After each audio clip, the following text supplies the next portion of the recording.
Hello guys, this is मेरा मोचिंग you watching thunder eight सी। सो आज का टॉपिक है the things you should know before joining GP rating course. GP rating course करने से पहले ये बात आपको पता होनी चाहिए। तो पहले एक अच्छा डीजी अप्रूव कॉलेज और उसकी प्लेसमेंट्स। सो पहले एक अच्छा डीजे अप्रूव कॉलेज से आपको जीपी रेटिंग करना चाहिए। क्यों कि जो शिप्स है वो डीजे अप्रूव कॉलेज को ही अलाउ करती है कि उसका ही बंदा होना चाहिए, उसको वो प्रेफरेंस देती है। और दूसरी बात, विदाउट प्लेसमेंट वाले कॉलेज से आप ज्वाइन करोगे तो आपको प्लेसमेंट नहीं मिलेगी। प्लेसमेंट नहीं मिलेगी तो आपको मार्केट में दर बदर भटकना पड़ेगा और जॉब्स बहुत कम अवेलेबल है दोस्तों इस फील्ड में। बस जॉब उनको मिलती है जो प्लेसमेंट वाले कॉलेज में जाते हैं। तो इसलिए आपको प्लेसमेंट वाले कॉलेज में ही जाना चाहिए। तो उसके लिए मेनली 3 कॉलेज है दोस्तों।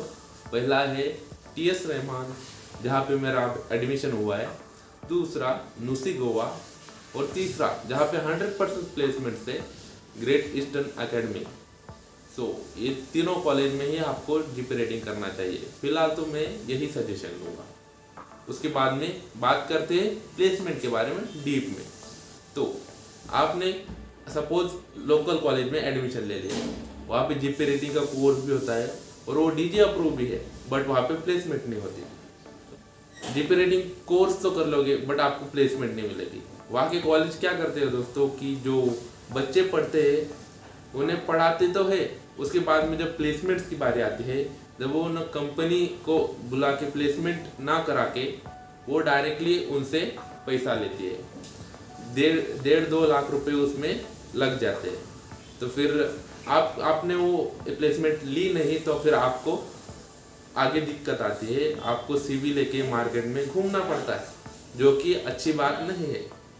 इसीलिए मैं कहता हूँ कि आपको प्लेसमेंट वाले कॉलेज में ही जाना चाहिए। दूसरी बात आती है एजेंट्स की। तो एजेंट्स इस मुंबई में और जहाँ पे समुंदर है वहाँ पे भरे पड़े हैं। उनके ऑफिसर्स बहुत सारे हैं जो फ्रॉड करते हैं, 2-3 लाख रुपए ले लेते हैं और बाद में एक छोटी सी शिप पे चढ़ा देते हैं।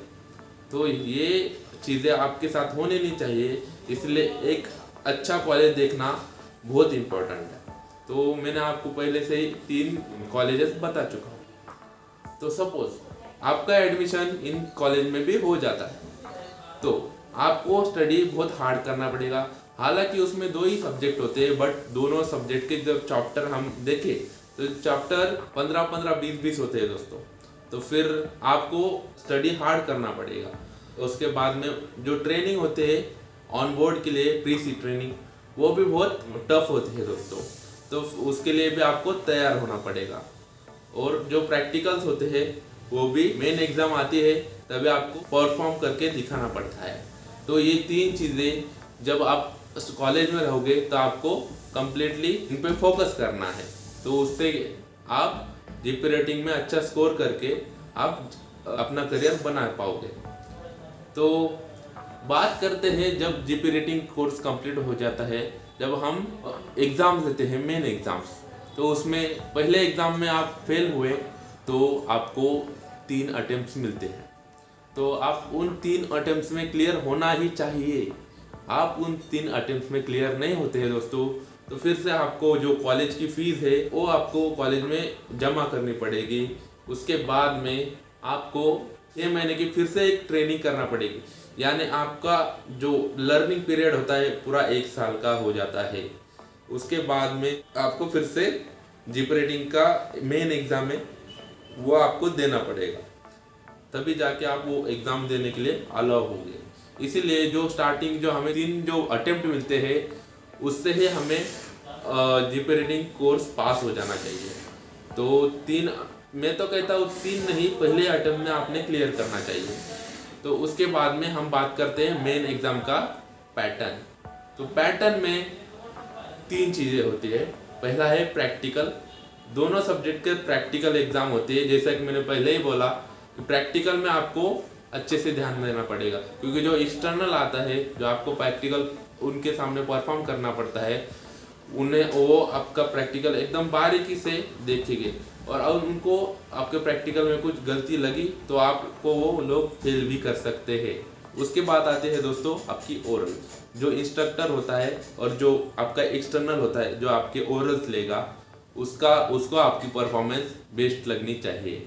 आपकी परफॉर्मेंस बेस्ट नहीं रही तो वो आपका डायरेक्टली फेल कर सकता है। तो उस ओरल्स में भी पास होना बहुत ही इंपॉर्टेंट है दोस्तों आपको सीडीसी मिलने के लिए। उसके बाद लास्टली एग्ज़ाम होती है एमसीक्यू वाइज।